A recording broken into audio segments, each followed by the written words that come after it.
आशा करता हूं आप सब बहुत अच्छे होंगे। मेरा नाम है सिद्धांत अग्निहोत्री।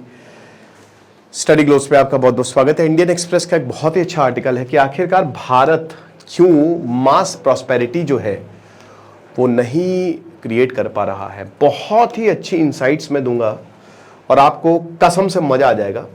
लेकिन आज आप प्रॉस्पेरिटी की तरफ जा सकते हैं क्योंकि यूट्यूब से आप लाखों कमा सकते हैं, करोड़ों कमा सकते हैं, कुछ भी कर सकते हैं। यूट्यूब को कैसे ग्रो करना है, सोशल मीडिया को कैसे ग्रो करना है। 50% ऑफ है, दिवाली सेल चल रही है और सबसे बड़ी बात बस आखिरी दिन है क्योंकि कल से हम क्लासेस ही शुरू कर देंगे। तो फाइनली इसकी क्लासेस शुरू होने वाली हैं। ये 11 लेक्चर्स इतने सस्ते में ये आपको कोर्स ऐसा कहीं नहीं मिलेगा और जो क्वालिटी हम देते हैं वो सभी को पता है। तो ऐप को डाउनलोड करें, डिस्क्रिप्शन कमेंट बॉक्स में लिंक दिया है अगर आप अपने सोशल मीडिया को ग्रो करना चाहते हैं। तो सबसे बड़ी बात यह है कि यहां पे इस एडिटोरियल में चाइना और भारत को कंपेयर किया गया है, लेकिन यहां चाइना आगे निकल गया। चाइना ने बहुत सारे फार्मर्स को उठा के डाल दिया फैक्ट्रीज में, उन्होंने स्किल बनाया। देखिए हिस्टोरिकली हम एक एग्रीकल्चरल सोसाइटी है पूरी दुनिया, लेकिन आप उस एग्रीकल्चरल सोसाइटी से लोगों को कैसे दूसरे प्रोफेशन में डालते हैं, यह एक बहुत बड़ा फैक्टर है। क्या भारत यह कर पाया है? जवाब है नहीं। हमारी आधी से ज्यादा जनता 60% अभी भी एग्रीकल्चर में है। लेकिन वही बात है ना, हमारी जनता है, जनता ही हमारी इतनी है, लेकिन चाइना की भी तो इतनी है। तो चाइना ने ये कैसे कर लिया? चाइना में तो ग्रोथ रेट, वो जो टेक है उनका अलग ही लेवल पे जा रहा है। तो सबसे बड़ी बात यह है कि पिछले 50 सालों में, मैं आपको बता दूं कि मैं पीपीटी वाइज चलूंगा और उसके बाद आपको डिकोड करूंगा, एक एक चीज बताऊंगा। बहुत कुछ देखा है। जैसे चाइना एक ऑटोक्रेसी है, वहां पे डेमोक्रेसी नहीं है, बट स्टिल चाइना ने एक स्ट्रॉन्ग वेज ग्रोथ हमको देखने को मिली। और हमारे वेज जो है, हमारे यहां तो ये है ना कि अगर मान लीजिए 5 रुपए का समोसा है तो 10 साल बाद भी 5 ही रुपए का रहा है, 10 रुपए का कैसे हो गया? अगर कोई 200 रुपए ले रहा है, आप क्या कूड़ा उठाने वाला आता होगा, वो 200 रुपए लेता है, 100 रुपए लेता है। अब अगर अगले साल वो 250 रुपए कर दे, आप उसको गरियाने लगेंगे। तो हमारे यहां वेज ग्रोथ जो है वो बहुत ही कंसिस्टेंट नहीं रही है, लेकिन चाइना में लगातार बढ़ती जा रही है। Weak public market shareholder जो है -13% है हमारे यहां, -13%। आप विश्वास कर सकते हैं, यह चीज है। और जैसे भारत में अगर बात करते हैं तो एक strong public market share holder है। चाइना में तो बहुत ही कम है, लेकिन आप भारत में देखिए, देखिए आयरॉनी है, चाइना में एक स्ट्रॉन्ग वेज ग्रोथ है लेकिन पब्लिक शेयर होल्डिंग बहुत कम है, -13 है। और भारत में उल्टा है। भारत में समझिए कि 1300% है पब्लिक शेयर होल्डर, यानी कि ज्यादातर सरकारी है, वो 1300% है पिछले 20 सालों में। लेकिन वीक वेज ग्रोथ है। वेज ग्रो ही नहीं, वेज मतलब आप जो कमा रहे हैं वो नहीं ग्रो कर रहा है, वो उतना को उतना ही है। बहुत सारे लोगों का, हर किसी का मैं नहीं बोल रहा हूं। और देखिए अब 1947 से लेकर 1991 तक हमारे एक एरा चला, फिर 1991 से आगे का एरा चला है, ठीक है।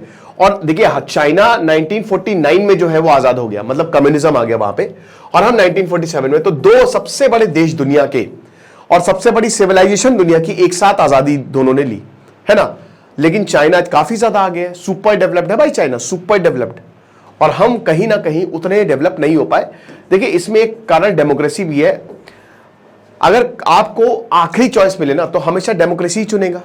इंसान को डेमोक्रेसी ही चुननी चाहिए, वरना डिक्टेटरशिप में तो बर्बाद। भले ही चाइना आपको कुछ भी दिख रहा है, लेकिन ऑटोक्रेसी में तो आपकी कोई आवाज थोड़ी, आपको जान से मार देंगे, गायब कर देंगे, आप कुछ नहीं, जैक मा गायब कर दिए गए। तो डेमोक्रेसी इज ऑलवेज बेटर भैया। ठीक है ग्रोथ हम थोड़ी स्लो कर लेंगे, लेकिन डेमोक्रेसी होनी चाहिए, ताकि क्योंकि आपकी आवाज है, लोगों की आवाज है। तो भारत दुनिया की सबसे बड़ी डेमोक्रेसी। 1947 में जब हम आजाद हुए, सॉइल फर्टाइल नहीं थी, सोसाइटी में बहुत ज्यादा डिवीजन थे, लाइफ एक्सपेक्टेंसी जो थी वो सिर्फ 31 थी, आज 68 साल है। और हम एक मिडिल इनकम कंट्री बने हैं, और ये एक तरीके से तारीफ के काबिल है हमने जो अचीव किया है। क्योंकि जब ब्रिटिशर हमको छोड़ के गए थे तो चाइना के हालात ठीक थे, हमारी माइनस में जीडीपी थी, माइनस में -20 पूरा लूट के ले गए थे, वो सब लूट लिया था, कुछ भी नहीं छोड़ा था। उसके बावजूद अगर हम यहां तक पहुंचे हैं तो काबिल तारीफ है। आज भारत का दुनिया में डंका बज रहा है। सोशल मोबिलिटी जो है वो 40% लोअर होती है मिडिल इनकम कंट्रीज में अगर हम बात करते हैं। भाई जाहिर सी बात है ना, जो आप ये समझिए कि जो बढ़िया है, जो जिनके पास पैसा है वो तो ठीक है, लेकिन जिनके पास नहीं है तो का आज अमेरिका और यूएसए दोनों ही, ये जो दोनों बड़े कॉन्टिनेंट्स हैं अमेरिका और यूरोप, ठीक है, अमेरिका यूएसए बोल रहा हूं, अमेरिका और यूरोप आज ये कोलैप्स कर रहे हैं, धीमे धीमे इनकी इकोनॉमी गर्त में जा रही है। और इनका इतिहास बहुत अच्छा रहा है, शानदार इतिहास रहा है।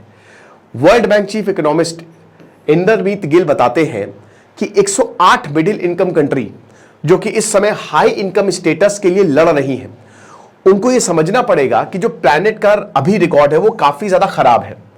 34 मिडिल इनकम इकोनॉमी जो है वो हाई इनकम स्टेटस 1990 से लेकर अभी तक आया है। मतलब आप ये समझ सकते हो कि अभी आप 10,000 रुपए कमा रहे हो और आपको कमाने 1 करोड़, यानी कि आप मिडिल इनकम से हाई इनकम में जाओगे। तो अब यहां पे इंदरमीत सर बोल रहे हैं कि यहां पे सिर्फ 34 ऐसी इकोनॉमी है जो मिडिल इनकम थी 1990 से लेकर अभी तक और जो हाई इनकम हो गई है, लेकिन उनकी पॉपुलेशन सिर्फ 25 करोड़ है और हमारी यूपी की अकेले पॉपुलेशन 25 करोड़ है। तो पॉपुलेशन एक बहुत बड़ा फैक्टर है, ये हमको समझना पड़ेगा, ठीक है ना। दूसरा फैक्टर्स क्या है भाई, एम्प्लॉयमेंट का फैक्टर है, गरीबी का फैक्टर है। अब देखिए सबसे दिक्कत आती है यहां पे मैन्युफैक्चरिंग सेक्टर, और अनफॉर्चुनेटली मुझे ये बोलना पड़ेगा कि सरकार इसके लिए बहुत ज्यादा काम नहीं कर रही है। अभी कर रही है, अभी ठीक है, लेकिन फिर भी टैक्स एक बहुत बड़ा हर्डल है। जितना ज्यादा आप फ्रेंडली एनवायरमेंट बिजनेसेस के लिए क्रिएट करेंगे उतने ही ज्यादा बिजनेस सेटअप होंगे। अब मैन्युफैक्चरिंग सेक्टर में यह बहुत ही दुख की बात है कि सिर्फ और सिर्फ 11% है हमारे यहां। 100 में से 11 लोग खाली मैन्युफैक्चरिंग सेक्टर में काम करते हैं और यही तो आपको ग्रोथ देता है मेरे भाई। मैन्युफैक्चरिंग और कंस्ट्रक्शन सेक्टर, कंस्ट्रक्शन में खाली 14% है, तो यानी कि 25% दोनों में। तो यही तो फैक्ट्रीज आती है, यही कंस्ट्रक्शन से इंफ्रास्ट्रक्चर बढ़ता है। लेकिन अगर 100 में से 25 लोग इसमें तो क्या करेंगे। 45% एग्रीकल्चर में है और 30% सर्विस में है। हमारे आधे एग्रीकल्चर में है। सर्विस सेक्टर हमारी इकोनॉमी का जो जीडीपी ग्रोथ है, जीडीपी में कंट्रीब्यूशन वो 64% है। तो सर्विस सेक्टर हमारी इकोनॉमी को उठाए हुए है। पूरी दुनिया में जितनी भी टेक कंपनीज है उसमें आधे से ज्यादा आपको भारतीय मिलेंगे, इंडियंस मिलेंगे। सर्विस सेक्टर में हमने ये ग्रोथ दी हुई है। अब ज्यादातर किसान जो है वो भाई सेल्फ एक्सप्लॉयटेशन हद से ज्यादा है। ये तो भाई रिपोर्ट में भी है ना कि खाली 15% किसान जो अमीर किसान है उनके पास 60 to 70% लैंड है। 85% किसानों के पास तो 10% भी लैंड नहीं है। तो जो ज्यादातर आपके किसान हैं उनकी तो बैंड बजी हुई है। अब सस्टेनेबल और स्केलेबल तरीका क्या है किसानों को हेल्प करने का कि वो कम हो।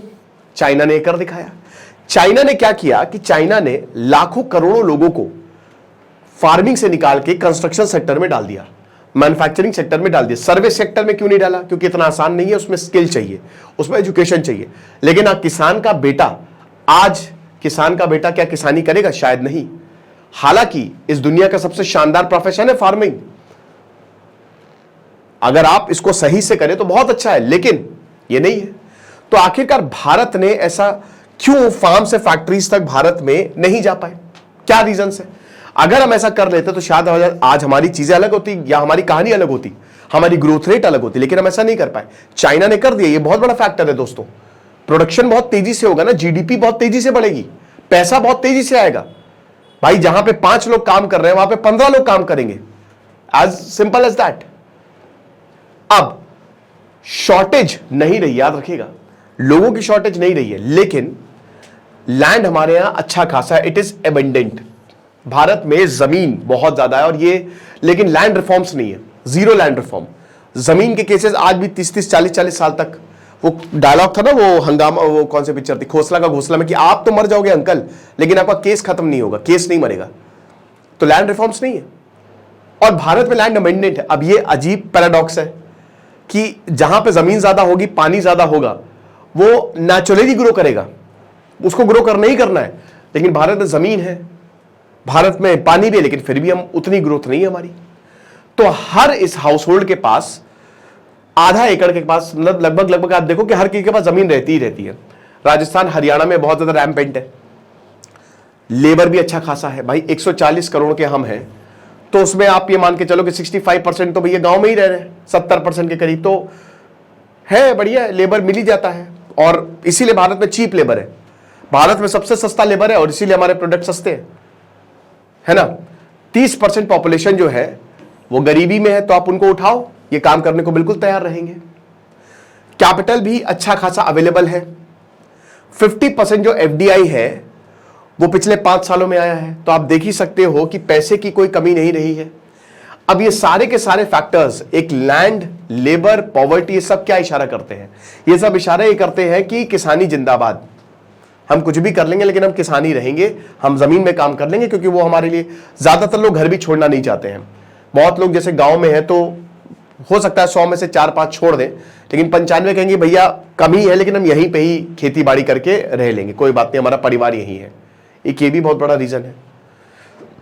कल्चरल फैक्टर्स वो बैरियर नहीं है, जैसे हिंदू ग्रोथ रेट जो है वो 2 से 7% तक है, इंप्रूव हो रहा है, कोई दिक्कत की बात नहीं है। लॉ एंड ऑर्डर भी स्टेबल है, इसमें कंड्यूसिव एनवायरनमेंट है बिजनेस के लिए, कोई दिक्कत नहीं है। फाइनेंशियल मार्केट्स भी हेल्दी है, बैंक्स और इक्विटी मार्केट्स ये भी अच्छा परफॉर्म कर रहे हैं। मैक्रो इकोनॉमिक स्टेबिलिटी है, it is also very important. और अभी मॉनेटरी और फिस्कल पॉलिसी जो है वो हो सकता है कि प्रोडक्टिविटी को इतना एनहांस ना करे, बट वो फिर भी ठीक करनी है। तो भारत जो है वो 45% मैन्युफैक्चरिंग लेबर फोर्स पार्टिसिपेशन शायद नहीं रीच कर पाएगा, ठीक है। 45% अगर आप मैन्युफैक्चरिंग में ले आए, अभी तो 25% के करीब, अभी तो मैन्युफैक्चरिंग में तो 11% है, तो ये अच्छा खासा गैप है 34% का। तो क्या ऐसा हो पाएगा? बहुत ही ज्यादा मुश्किल है।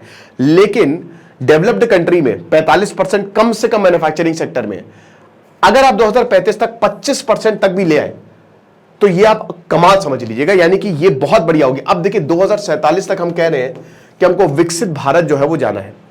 तो अगर ऐसा हो रहा है तो मान लीजिए जैसे अब अगले 10 सालों में, 11 सालों में 11% से कितना हो जाए, 25% तक हम टारगेट सेट कर रहे हैं, तो फिर उसके 11 सालों में, मतलब 12 सालों में आप आसानी से 49% तक टारगेट कर सकते हैं, या 45% तक आंकड़ा छू सकते हैं आप, यानी कि एक तरीके से आप विकसित भारत की तरफ जा सकते हो।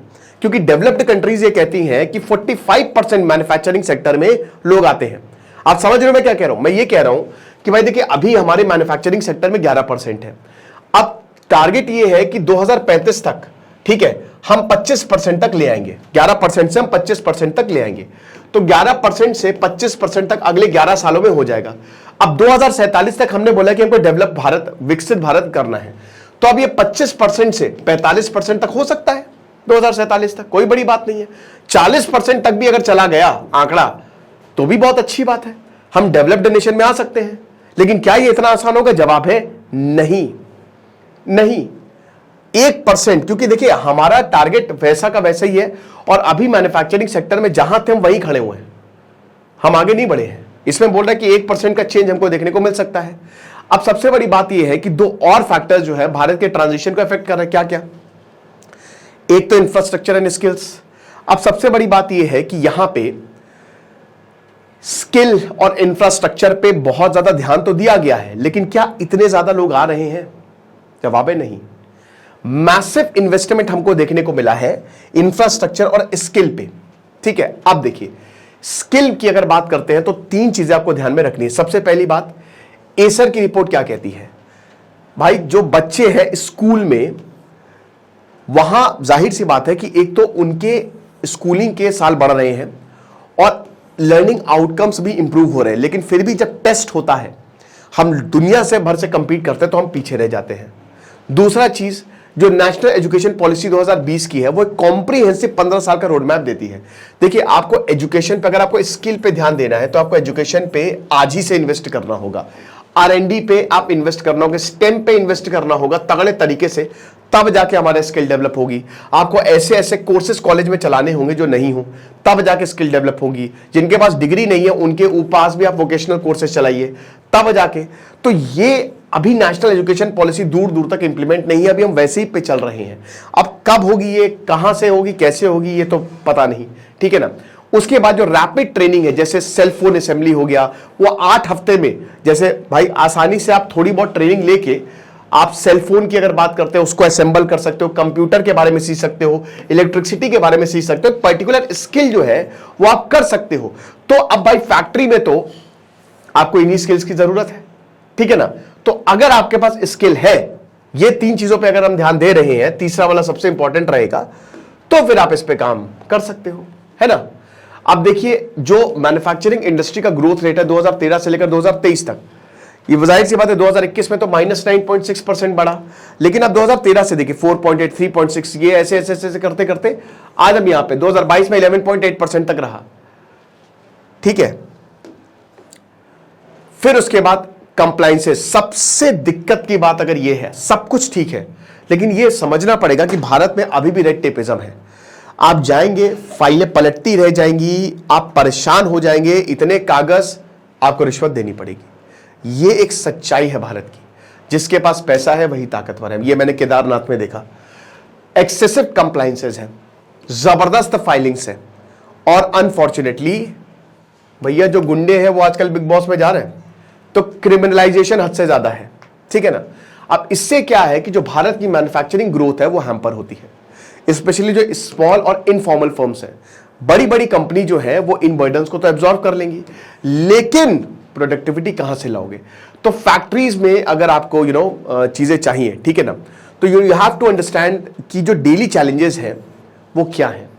भाई जाहिर सी बात है, अगर आपको फैक्ट्री में देखिए लोग काम करने को तैयार हो भी जाएंगे, लेकिन आप क्या दे रहे हो? अगर मैं मान लीजिए कि एक कोई बंदा है, अगर मैं उसको रिक्रूटमेंट, उसको नौकरी देता हूं, तो वो मुझसे पूछेगा कि मैं वो नौकरी छोड़ के क्यों आऊं? आप ऐसा मुझे क्या ऑफर कर रहे हो जिससे मैं फार्मिंग से फैक्ट्री में चला जाऊं? आप मुझे बताइए। फैक्ट्री के हालात भी बहुत ज्यादा खराब है। यहां पे जो एम्प्लॉयर है वो अपने बारे में ही सोचता है, प्रॉफिट के बारे में सोचता है। अब Jan Vishwas 2.0, DigiLocker, national open compliances grid, ये सब यही है कि कंप्लायंसेस फ्रेमवर्क ठीक हो, लेकिन ये हो नहीं पा रहा है। कंप्लायंसेस आपको कम से कम करने चाइना ने करके दिखाया है, जिसकी वजह से वहां पे खूब ज्यादा मतलब एक तरीके से ट्रांजिशन हुआ है ना। तो नए लेबर कोड्स आने चाहिए, कंपटीशन जैसे social security system, EPF, ESI, क्योंकि आमतौर पे जो यहां पे लोग काम करते हैं प्रॉब्लम तो उनको बहुत ज्यादा होती है गुरु। जो लोग यहां पे काम कर रहे हैं उनको क्या प्रोविडेंट फंड मिलता है? क्या उनको इंश्योरेंस मिलता है? नहीं मिलता है ना, नहीं मिलता है। और डिस्पेरिटी अच्छी खासी है कि जो नेट सैलरी, क्या किसानी, देखिए एक किसान अगर मान लीजिए कोई आदमी अगर खेत में, किसी के खेत में काम कर रहा है, उसकी फैमिली पास में है, वो गांव में है, उसका 10,000 में आसानी से खर्चा चल जा रहा है, उसके बीवी बच्चे सब साथ में, वो खुश है, ठीक है। लेकिन अगर वो शहर जाता है तो वो शहर जाएगा, उसका खर्चा होगा मान लीजिए 30,000 का, और वो अपनी फैमिली से दूर रहेगा, क्या उसको फैक्ट्री में इतना पैसा मिलेगा?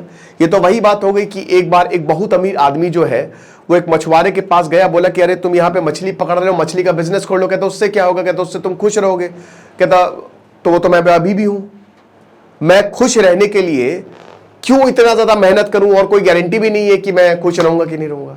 तो बस इतनी सी है, ठीक है ना। अब चाइना ने, जिसमें काफी ज्यादा क्रिटिसिज्म हमको देखने को मिला है कि डोमेस्टिक कंजम्पशन उन्होंने निगलेक्ट किया है और उन्होंने एक्सपोर्ट पे ज्यादा फोकस किया है। भारत को एक बैलेंस अप्रोच लेने की जरूरत है, जैसे make in India initiative, make for India के साथ अगर पेयर हो जाए तो तबाही मच सकती है। आप समझ रहे हो, भारत का डोमेस्टिक कंजम्पशन ही एक वैल्यूएबल एसेट है, ये हमको समझना पड़ेगा। चाइना ने डोमेस्टिक कंजम्पशन को इग्नोर कर दिया। जैसे इस दुनिया में रिसेशन आ जाएगा, भारत में कभी नहीं आएगा। अबे भारत में तुम प्याज बाहर क्यों बेचोगे? तुम भारत में ही यूं बिक जाता है, यूं भारत में ही लोग सब खपत कर लेते हैं, तुमको बाहर की जरूरत है। इसीलिए कह रहे ना कि भारत में कभी भी रिसेशन आ ही नहीं सकता, क्योंकि भारत के लोग ही इकोनॉमी को ड्राइव करते रहेंगे। समझ रहे हो? वो पैसा कभी नहीं रुकेगा, क्योंकि जो भी प्रोड्यूस होगा वो भारत में ही खप जाएगा। चाइना में ऐसा नहीं है। चाइना ने डोमेस्टिक कंजम्पशन को, चाइना ने बोला तुम्हारे लिए बाद में, दूसरी दुनिया के लिए पहले है, बाहर वालों के लिए पहले है। समझ रहे हो? अब ऑटोमोटिव सेक्टर जो है वो बढ़िया तरीके से गया, डोमेस्टिक और फॉरेन कंपनी जो है वो आई। ड्यूटी फ्री इंपोर्ट्स, जैसे भाई विदाउट टैक्स, अब एक तरीके से भारत ने अपनी इकोनॉमी खोली है, उसको भी परमिट किया गया थाईलैंड, चाइना, वियतनाम से। अब देखिए ये वैसे तो इंडियन मार्केट को कैप्चर कर सकता था, बट लिमिटेड। अब जैसे 15 चाइनीज फर्म्स पे एंटी डंपिंग ड्यूटीज, मतलब उनपे बाकायदा जांच यहां पे भारत ने लगा दी कि बेटा तुम गड़बड़ कर रहे हो। टाटा का बहुत ही जबरदस्त उन्होंने स्टील प्लांट उड़ीसा में डेवलप किया। बहुत सारे और भी, जैसे हमारे महिंद्रा है, टाटा है, बड़े बड़े जो।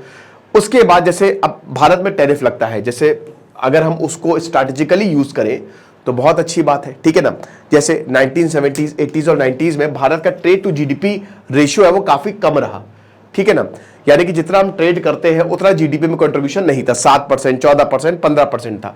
लेकिन आज ये 50% तक है। हमने इकोनॉमी अपनी खोली 1991 में, जब लिबरलाइजेशन, प्राइवेटाइजेशन, ग्लोबलाइजेशन हमने किया तो ये बढ़ा। अब बाकी छोटे देश जैसे सिंगापुर का 336% है भैया। मतलब आप ये समझिए उनकी जीडीपी कम है, 336% ज्यादा वो ट्रेड कर रहे हैं, तो इसीलिए इतने अमीर हैं। भाई आपके पास जितना पैसा है उससे हद से ज्यादा आप दूसरे को दे रहे हो, सॉरी बिजनेस कर रहे हो, आपका रिटर्न आ रहा है, तो जाहिर सी बात है बहुत अमीर हो गए। थाईलैंड का 133% है, हंगरी का 186% है, ठीक है ना। लेकिन इनका डोमेस्टिक मार्केट कम है। हमारे यहां ये भले ही कम है 15, भाई कहां 15%, कहां 336%, लेकिन हमारा डोमेस्टिक कंजम्पशन ज्यादा है और यही भारत की ताकत है, ये हमको समझना पड़ेगा। फिर उसके बाद स्मार्ट पॉलिसी, जैसे बहुत बड़े बड़े डोमेस्टिक मार्केट्स हैं, ठीक है, जैसे कुछ देश ऐसे हैं, जैसे हमारा भारत का बहुत बड़ा डोमेस्टिक मार्केट, उसमें आप स्मार्ट पॉलिसी लेके आइए, ठीक है, जैसे इसमें टैरिफ, नॉन टैरिफ बैरियर और इंसेंटिव लेके आइए। It is very important. अब ये क्या है कि जो इनपुट टैरिफ है वो कॉम्पिटेटिव रहे, जैसे आप इतना भी टैरिफ मत लगा दीजिए कि बाहर के प्रोडक्ट ही ना आए, एक बैलेंस्ड अप्रोच रहे। होता क्या है कि जैसे सिद्धांत अग्निहोत्री है, अब मान लीजिए मैं इतने शानदार कोर्स बनाता हूं, अब अगर अमेरिका कोई मेरे जैसा कोर्स लिया है तो मेरा तो मार्केट गया। अब भारत उनके ऊपर टैक्स लगा सकती है। अब अगर वो लिमिटेड अमाउंट में टैक्स लगा रही है, टैरिफ लगा रही है, तो क्या होगा, मैं ये कहूंगा एक कॉम्पिटेटिव मार्केट तैयार हो जाएगा। मतलब मैं ये चाहूंगा ना मेरा प्रोडक्ट सबसे बेस्ट हो ताकि मैं उसको बीट कर दूं, तो उसमें किसको फायदा होगा, कंज्यूमर को फायदा होगा। आप समझ रहे हो, इस तरीके से चीजें हो सकती है। तो linked market access to domestic production, India can foster learning by doing technology transfer and a managerial alumni effort enhancing economic complexity value and addition edges. तो अगर हम मान लीजिए ये काम करते हैं, ठीक है, अगर मार्केट को डोमेस्टिक प्रोडक्शन से हम लिंक कर देते हैं तो भारत में एक शानदार चीज डेवलप हो जाएगी, एक शानदार इकोसिस्टम डेवलप हो जाएगा जिसमें टेक्नोलॉजी ट्रांसफर भी आ जाएगी और उसके बाद भी बाहर के जो लोग हैं वो यहां पे भी आ जाएंगे, हमारे जो बाहर के लोग कर रहे हैं, तो वैल्यू हम काफी ज्यादा दे सकते हैं। उसके बाद फिर अगर बात करते हैं तो मास प्रॉस्पेरिटी के लिए हमने पहले भले ही बड़ी अपॉर्चुनिटी जो है वो मिस की हुई है, लेकिन अभी हम प्रोडक्टिविटी के थ्रू इसको अचीव कर सकते हैं और ये बाकी देशों ने भी करके दिखाया है।